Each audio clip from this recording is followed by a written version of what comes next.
At his wedding, my son screamed, "Get out. She doesn't want you here." I walked out silently, tears streaming. The next day, "Mom, give me the mansion keys. We're honeymooning there." I gave him the keys with a smile. When they turned on the TV in the master bedroom, there was a nice video of his bride playing on every channel. If you're watching this, subscribe and let me know where you're watching from. I'm Dorothy Walsh, 67 years old, and apparently the most unwelcome mother-in-law in Connecticut. But let me backtrack to how I got my perfect revenge on the woman who stole my son and the son who betrayed me. The wedding was supposed to be the happiest day of my life. I'd spent 3 months helping plan every detail from the flowers to the catering menu. I'd even bought a beautiful navy dress that complemented Sophia's color scheme. Everything was perfect until the moment I walked into the reception hall. "What is she doing here?" Sophia's voice cut through the chatter like a knife. She stood there in her $5,000 dress, pointing at me like I was some unwanted party crasher.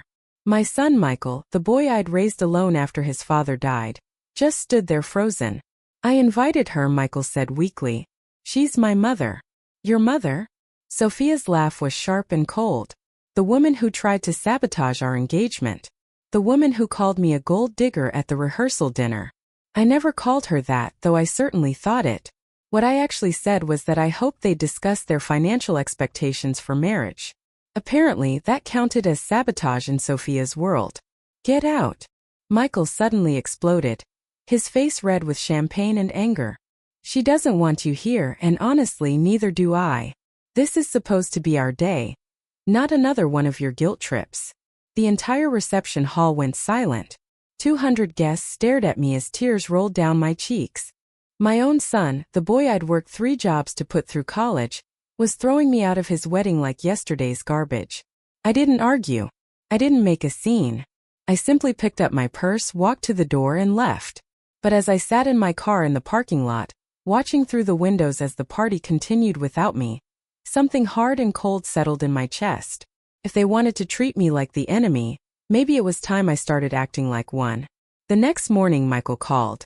His voice was different now. Sweet and apologetic, the way it got when he wanted something. "Mom, I'm sorry about last night.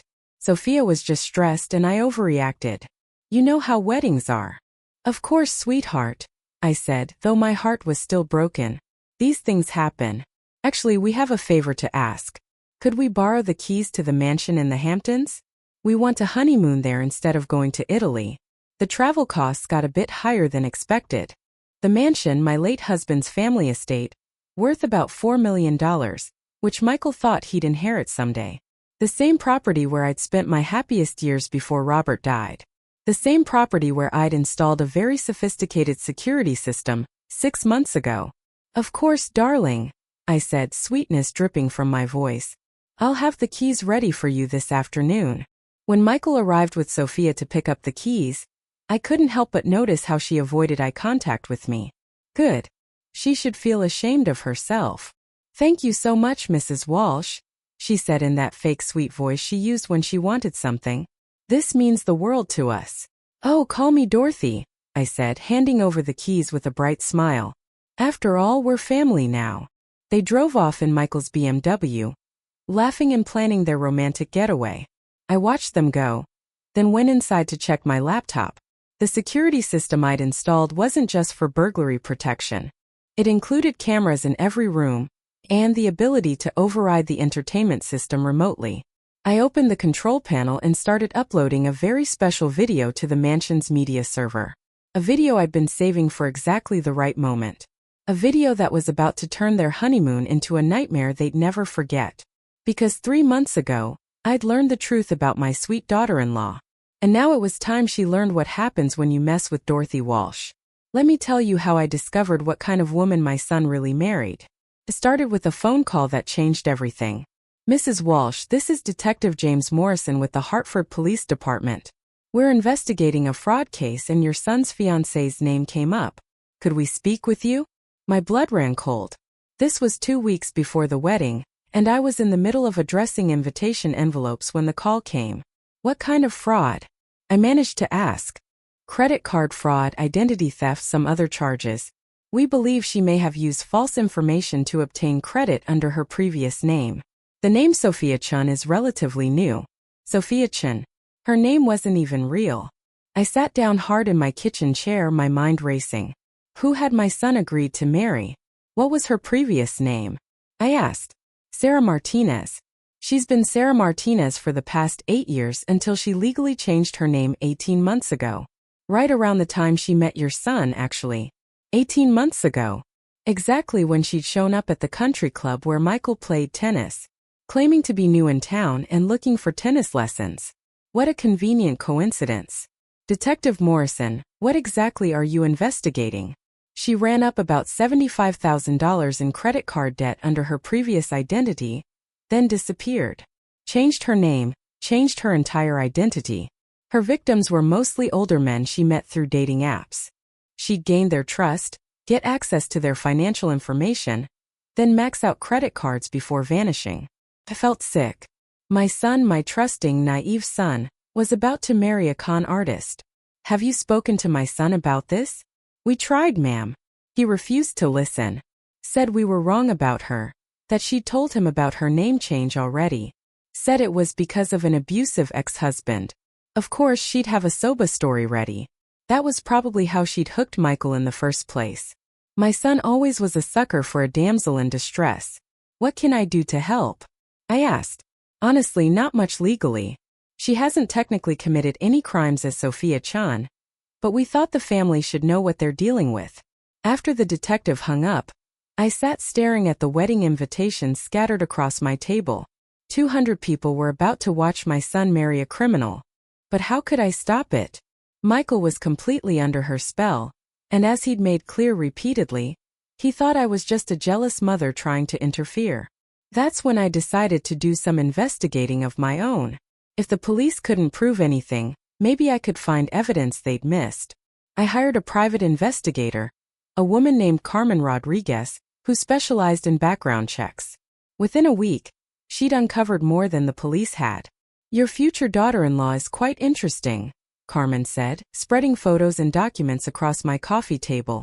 Sarah Martinez was married twice before, both times to wealthy older men. Both marriages ended in divorce with her getting substantial settlements. I studied the photographs. There was Sophia, but younger with different hair, laughing at charity galas with men old enough to be her grandfather. This one, Carmen pointed to a photo of Sophia with a silver-haired man in a tuxedo, was Marcus Freeman, a real estate developer in Florida. They were married for 18 months. He died of a heart attack 6 months after their divorce was finalized. That's suspicious. Gets better. The autopsy showed elevated levels of digitalis in his system. Not enough to be lethal, but enough to cause the kind of heart stress that might trigger an attack in someone with pre-existing conditions. My hand started shaking. Are you saying she murdered him?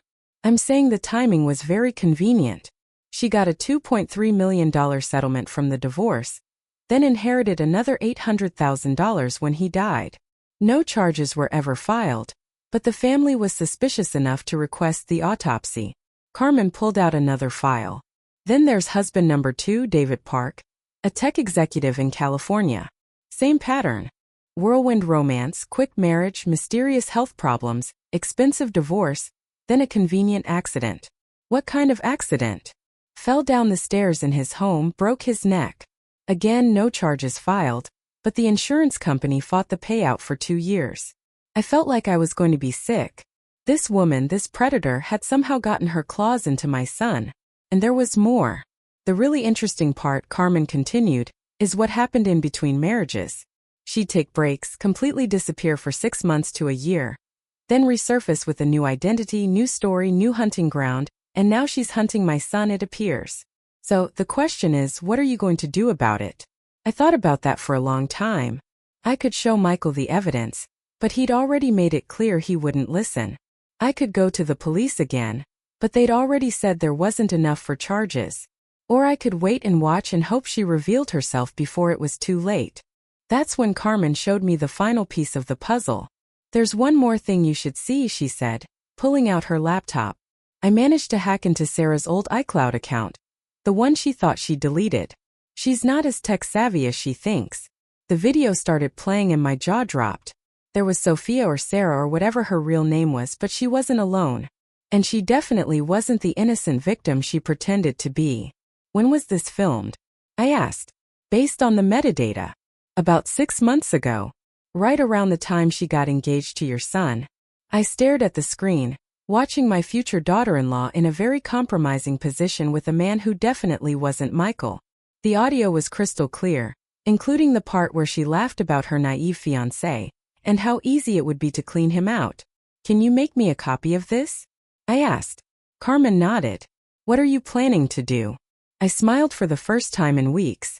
I'm going to save my son, even if he hates me for it. The next 2 weeks before the wedding were the longest of my life. Every day I watched Michael get more excited about his future with Sophia. And every day I knew more about what she really was.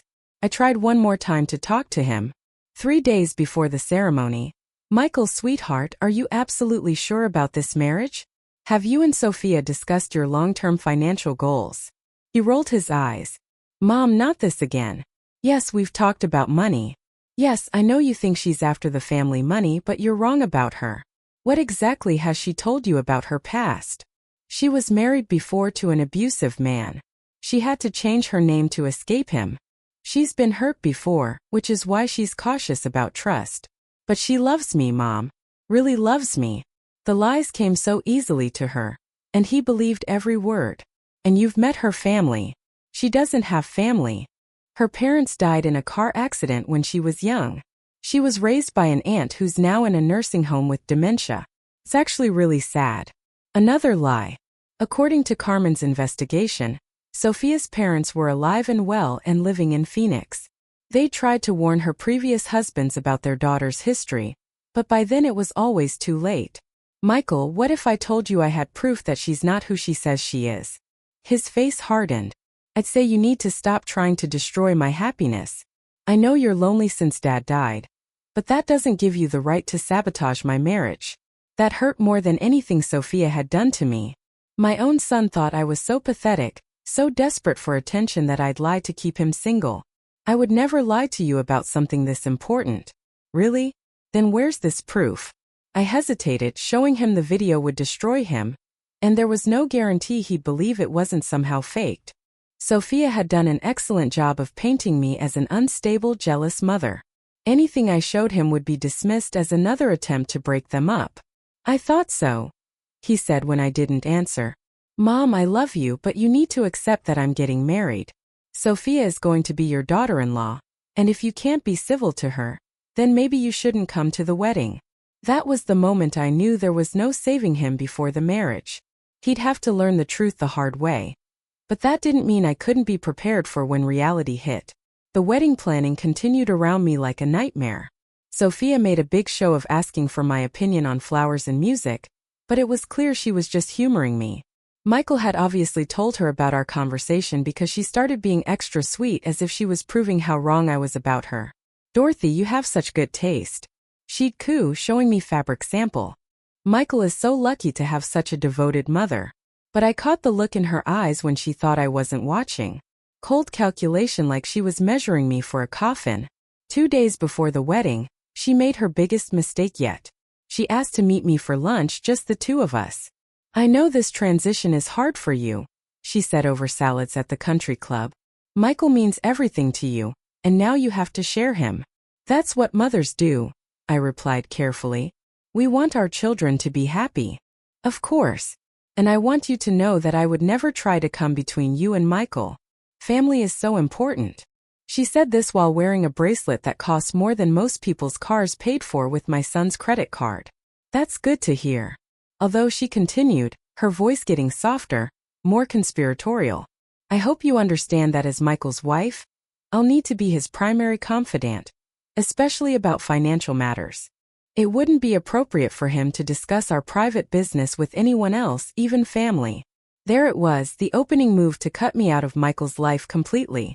I wouldn't expect him to share personal information, I said. Wonderful, because I'd hate for there to be any confusion about boundaries. Michael needs to feel like he can be completely honest with me without worrying about judgment from others. She was already planning to isolate him to make sure no one could warn him when she started draining his accounts. Sophia, can I ask you something? Of course. Do you love my son? Her smile never wavered, but something flickered in her eyes. What a strange question. Of course I love him. Why would you ask that? Because loving someone means wanting what's best for them, even when it's not what's best for you. And I wonder if you've ever loved anyone that way. Now the mask slipped just for a second. I saw the real Sophia, cold and calculating and completely without empathy. I think, she said slowly, that you don't know me as well as you think you do. You're absolutely right, I replied. I don't know Sarah Martinez at all. The effect was electric. Her face went completely white, then flushed red. For a moment I thought she might actually lose control. I don't know what you're talking about. Of course you don't.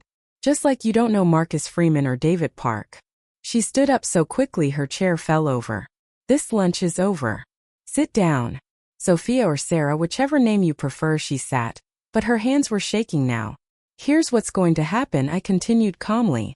You're going to marry my son because stopping you now would hurt him more than letting you go through with it. But I want you to know that I know exactly what you are. And the second you hurt him, I will destroy you. You can't prove anything, can't I? I pulled out my phone and showed her a screenshot from the video Carmen had found. Not the worst part, just enough to let her know what I had. The color drained from her face completely. That's impossible. I deleted everything. Technology is amazing these days, isn't it? Delete doesn't always mean gone forever. She stared at the phone, then at me. What do you want? I want you to be a good wife to my son. I want you to love him and take care of him and never give me a reason to share what I know about your past. And if I don't, I smiled and put my phone away. Then you'll find out what happens when you underestimate a mother protecting her child. She left without another word, and I sat there finishing my salad, feeling better than I had in weeks. At least now she knew I wasn't the helpless old woman she'd thought I was. But I should have known that threatening a predator would only make her more dangerous. The honeymoon was supposed to last a week. They came back after 2 days, and Michael looked like he'd seen a ghost. They showed up at my house on Tuesday morning. Sophia's face red and puffy from crying. Michael pale and shaking. I opened the door with my warmest smile. Hello, darlings. You're back early. How was the mansion? You know damn well how it was, Michael said, pushing past me into the living room. Sophia wouldn't even look at me. She stood in my foyer like she was afraid to come any closer, which was probably smart of her. I'm afraid I don't understand, I said innocently. Did something happen? The video, Mom. The video that somehow got uploaded to every television in the house. The video that started playing the moment we turned on any screen. I gasped dramatically. Oh my goodness, was there a virus in the system? How terrible. Cut the act. Michael snapped. You did this. Somehow you did this, Michael. Honey, I don't know anything about uploading videos. You know, I can barely work my email, but I'd practiced that speech. Carmen had taught me exactly what to do with the mansion's smart home system. It was remarkably easy once you knew what you were doing. It was her. Sophia finally spoke, her voice. She threatened me at lunch. She knows things about my past, things that aren't true, and she's trying to destroy our marriage. What things? Michael asked, looking between us. This was the moment I'd been waiting for. Time to let them destroy each other. Sophia, if you have something to tell Michael about your past, now would be a good time, I said gently. It's all lies, she said desperately. She hired someone to make fake documents, fake videos, fake everything. She can't stand that you chose me over her. Michael looked confused. What fake documents? What videos? I walked to my desk and pulled out the folder Carmen had given me. Perhaps these will clear things up. I handed him the file with copies of her marriage certificates, divorce documents, police reports, and the newspaper articles about her previous husband's deaths. Michael's hand shook as he read through everything. Sophia, what is this? Why does this say your name is Sarah Martinez? I can explain. And why are there 2 marriage certificates with your picture on them? Michael, please let me. And what's this about a David Park dying in a fall down the stairs? Sophia, who are these people? She was crying harder now, makeup streaming down her face. I was going to tell you everything after we were married. I was scared you wouldn't understand. Understand what? That you've been married twice before? That 2 men died after divorcing you? That your real name is Sarah? It's not what it looks like. Then explain it, he said, his voice getting louder. Explain why my mother has newspaper clippings about you being investigated for insurance fraud. Explain why there's a police report here about credit card theft. I sat down in my armchair and watched my daughter-in-law's world collapse. It was even more satisfying than I'd imagined. The name change was because of an abusive ex-husband, she said desperately. I told you that. And yes, I was married before, but those men, they weren't good people. They tried to control me, to hurt me by giving you millions of dollars in divorce settlements. Michael's voice was ice cold now. I never asked for that money. They forced it on me because they felt guilty about how they treated me. And then they both just happened to die in accidents. I didn't have anything to do with that. Michael looked at me. Mom, where did you get all this? I hired a private investigator after Detective Morrison called me about the fraud case. What fraud case? I explained about the phone call, about the credit card debt she'd run up under her previous name, about the pattern of targeting older men through dating apps. But she didn't meet me through a dating app, Michael said slowly. She met me at the tennis club. Actually, I said gently. According to the investigator, she joined that tennis club 3 days before meeting you. Right after she researched your family and found out about your father's estate. Michael sank into my couch like all the air had gone out of him. You researched my family. Michael, please. I love you. I really love you. Everything else was in the past before I met you. You changed me the same way Marcus Freeman changed you. The same way David Park changed you. This is different, is it? Because according to this police report, you told David Park the exact same thing. That he changed you. That you'd never felt love like this before. That your past didn't matter because you were different with him. I hadn't mentioned that detail to Michael. He'd figured it out himself by reading the investigator's notes. My son was smarter than I'd given him credit for. Michael, I know this looks bad, but looks bad. He stood up, pacing around my living room like a caged animal. Sophia or Sarah or whoever you are. I just watched a video of you having sex with another man while talking about how easy it would be to rob me blind. How exactly is that supposed to look good? She went completely silent. The crying stopped. The desperate explanation stopped. Everything stopped. When she finally looked up at him, I saw the real woman behind the mask for the first time. You want to know the truth? She said, her voice completely different now. Colder, harder. Fine. Here's the truth. Yes, I researched your family. Yes, I joined that tennis club to meet you. Yes, I lied about my past. But so what? You got exactly what you wanted out of this marriage. What I wanted. A beautiful young wife who made you look successful. Someone to show off at your country club. Someone to make your friends jealous. You think I didn't know you were just trying to prove something to your dead father? Michael's face went white. That's not true. Really? Then why did you propose after 2 months? Why did you insist on having the wedding at the country club where all his old friends could see? Why did you tell everyone about how I was different from other women? Because I wasn't interested in your money. I had to admit she had him there. Michael had always been insecure about living up to his father's legacy. You used me, he said quietly. We used each other, she corrected. The only difference is I'm honest about it. Did you ever love me at all? She was quiet for a long moment. Then I loved the life you could give me. I loved the security, the status, the future we could have had. But love you, Michael. I don't think I'm capable of loving anyone the way you mean. That was the moment my son's heart truly broke. Not when he saw the video. Not when he read the police reports. But when she admitted she'd never loved him at all. I want you out of my house, he said quietly. It's not your house yet, she replied. Technically, it's still your mother's house until you inherit it. Which, given what I know about the prenup you didn't make me sign, might be sooner than you think. The threat was unmistakable. She was going to try to take everything in the divorce. Michael looked at me helplessly. Mom, what do I do?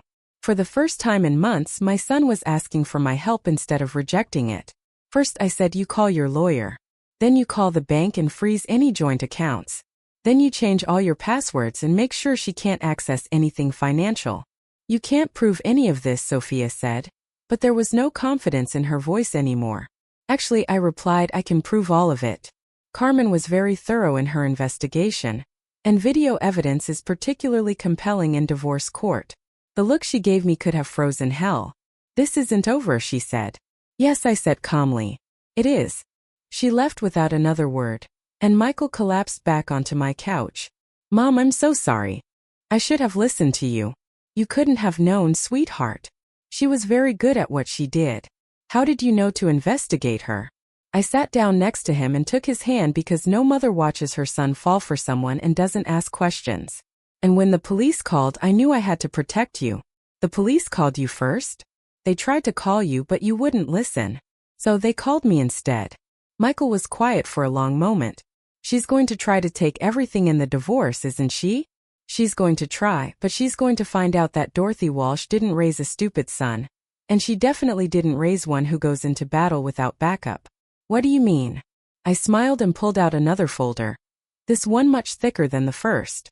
I mean, your father taught me a thing or two about protecting family assets. And Carmen found some very interesting information about how Sarah Martinez's previous divorces were overturned when evidence of fraud came to light. Michael stared at me like he was seeing me for the first time. Mom, you're kind of scary when you want to be. Sweetheart, I said, patting his hand. You have no idea. The divorce proceedings started exactly as I predicted. Sophia, or Sarah, hired the most expensive lawyer in the state and immediately filed for half of everything Michael owned, plus alimony, plus damages for emotional distress. Her lawyer, a shark named Hamilton Pierce, actually had the nerve to call me. Mrs. Walsh, I represent your daughter-in-law in the divorce proceedings. I understand you've been spreading some rather serious allegations about my client. I haven't been spreading anything, I said pleasantly. I simply provided my son with factual information about the woman he married. Factual information that was obtained through illegal means, hacking into private accounts, hiring investigators to stalk my client, invasion of privacy. My client has grounds for a substantial lawsuit against you personally. I almost laughed. Mr. Pierce, I think you should speak with your client about her previous legal troubles before you threaten me with lawsuits. Mrs. Walsh, I'm going to be very clear with you. My client is entitled to half of your son's assets, and that includes his inheritance from your husband. If you interfere with these proceedings, I will make sure you lose your home and everything else you own. How interesting. Does your client happen to mention that she's not actually entitled to any inheritance, because it's held in a trust that specifically excludes spouses married for less than 2 years? There was a long pause. What trust? The one my husband established when Michael was 16. The one that protects family assets from exactly this kind of situation. I'm surprised Sarah didn't research that when she was researching everything else about our family. Another pause. I'll need to see documentation of this trust.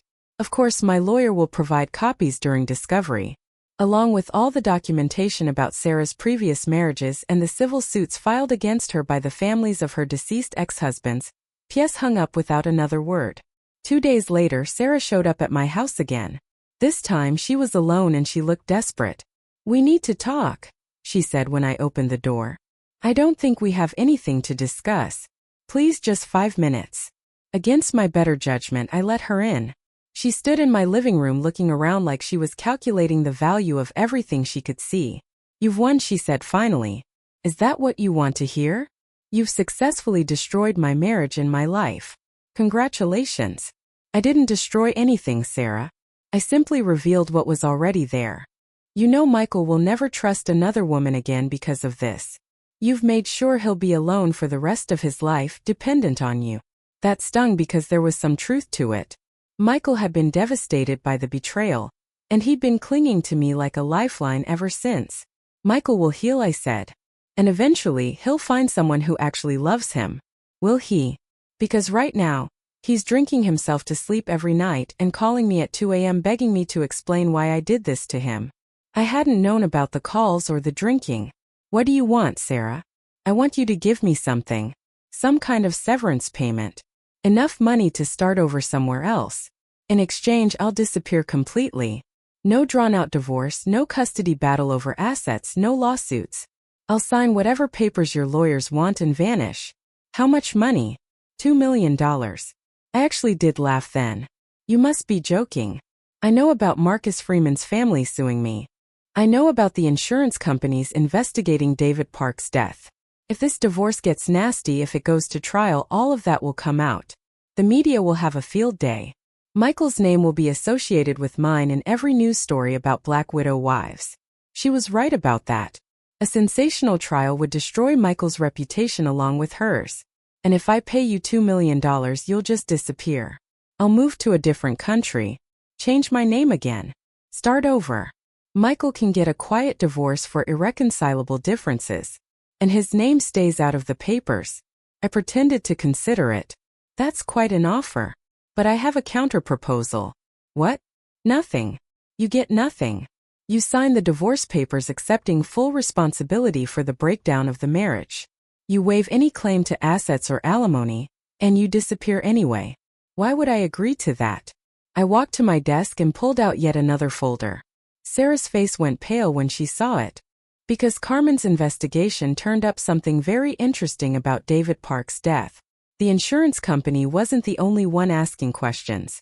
His family hired their own investigator, and that investigator found some fascinating evidence. What evidence?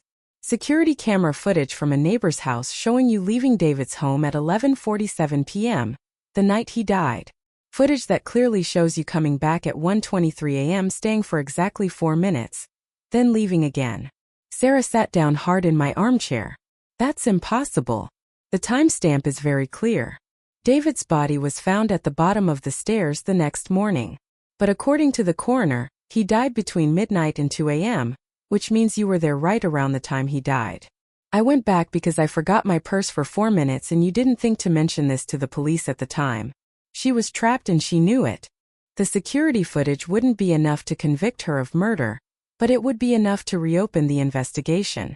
And if they reopen David Park's case, they'd probably take another look at Marcus Freeman's death, too. What do you want me to do? She whispered. I want you to sign a confession. A confession to what? To fraud. To knowingly entering into marriage under false pretenses with the intent to defraud my son of his assets.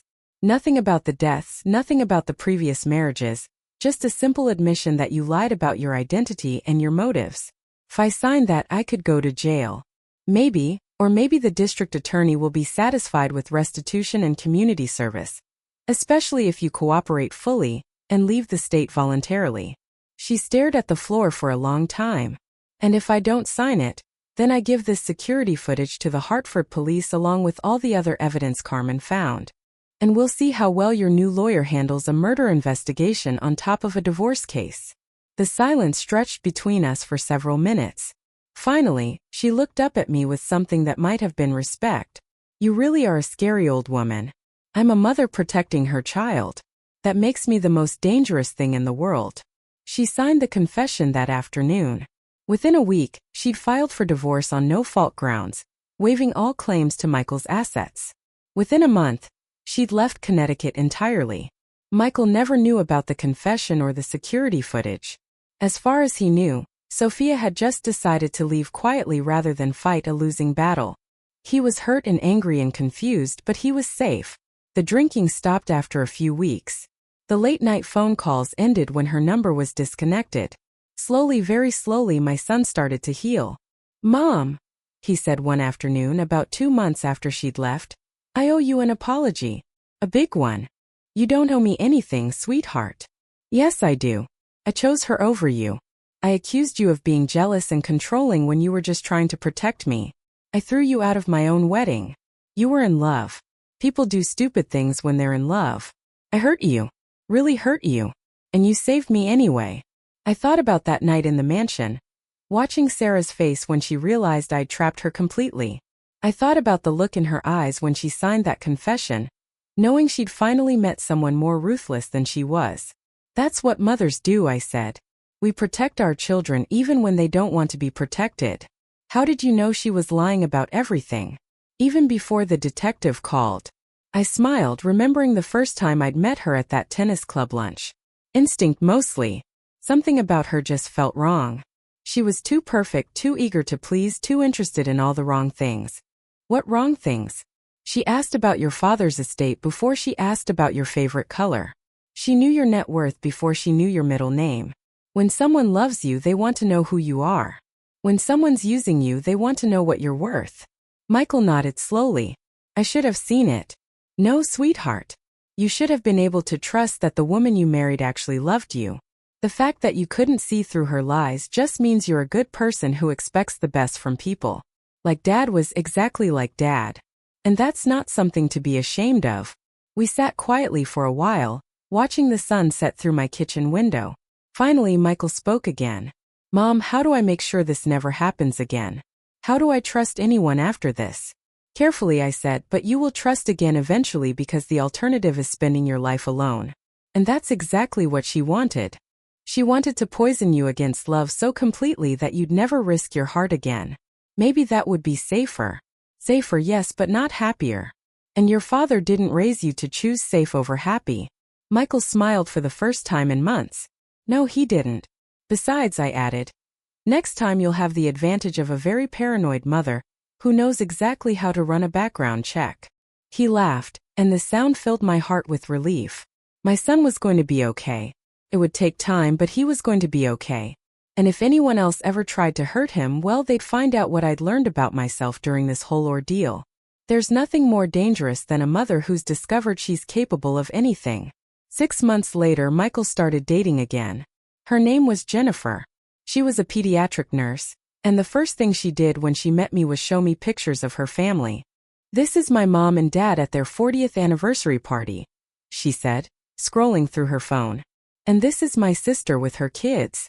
And here's my brother at his graduation from medical school. Real family, real history, real life that could be verified by anyone who cared to look. She seems lovely, I told Michael later. She is. And Mom.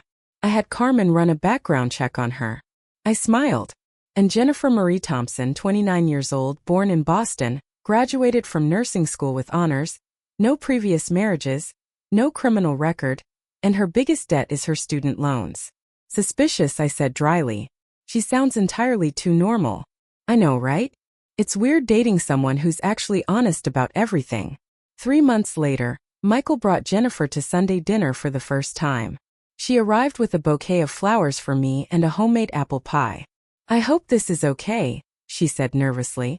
Michael mentioned you like to bake, and I didn't want to assume I could compete with your recipes, but my grandmother's apple pie was always her specialty. I took a bite and nearly moaned with pleasure, Jennifer. This is absolutely delicious. Would you share the recipe? Of course. Actually, I was hoping you might teach me some of your techniques. Michael raves about your cooking.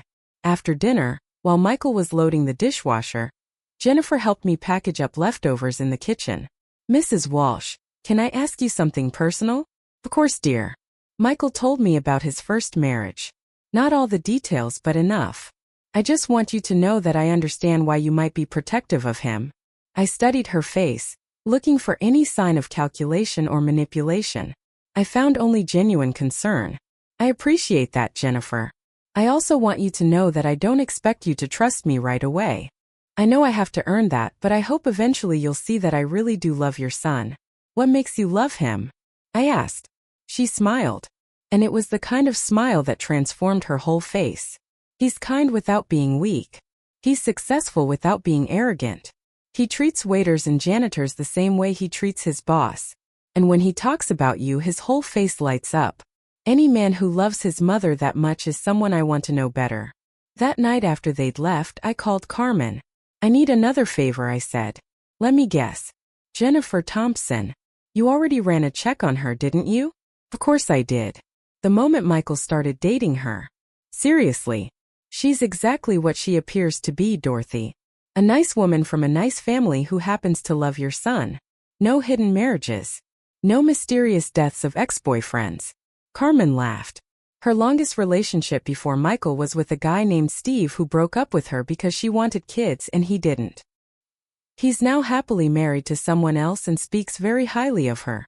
Her biggest scandal is a parking ticket she got in college. So she's perfect. She's normal, which probably seems perfect after what Michael went through. I hung up feeling something I hadn't felt in a long time. Hope. My son had found someone who loved him for himself, not for what he could give her. A year later, Michael proposed to Jennifer in my backyard garden, right next to the rose bushes his father had planted. She said yes through happy tears. And the first thing she did after putting on the ring was hug me.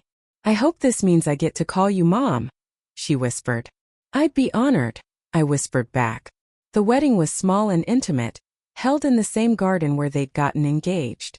Jennifer's family flew in from Boston, and they were exactly as warm and genuine as she was. Her father walked her down the aisle, but he stopped to shake my hand before giving her away. "Thank you for raising such a wonderful man," he said. "We couldn't be happier about this marriage." This time I sat in the front row with tears of joy streaming down my face. This time no one screamed at me to leave. This time, I watched my son marry someone who actually deserved him. During his speech at the reception, Michael looked directly at me. "I want to thank my mother for never giving up on me, even when I was too stupid to listen to her wisdom. Mom, you saved my life in more ways than one. And I love you more than I can ever express." Jennifer's maid of honor speech was even better. "I've never seen a mother and son who love each other as purely as Michael and Dorothy," she said. "Dorothy didn't just raise a son. She raised a man who knows how to love without conditions, how to trust without being naive, and how to protect the people he cares about.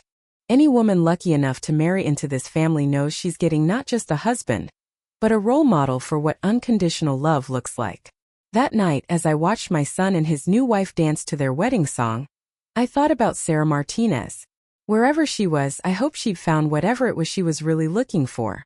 And I hoped it didn't involve destroying anyone else's life. But mostly, I thought about the lesson I'd learned through this whole ordeal. Sometimes protecting the people you love means being willing to become someone you never thought you could be. Sometimes love requires you to be ruthless, calculating, and absolutely unforgiving. I'd always thought of myself as a gentle person, someone who avoided conflict and trusted others to do the right thing.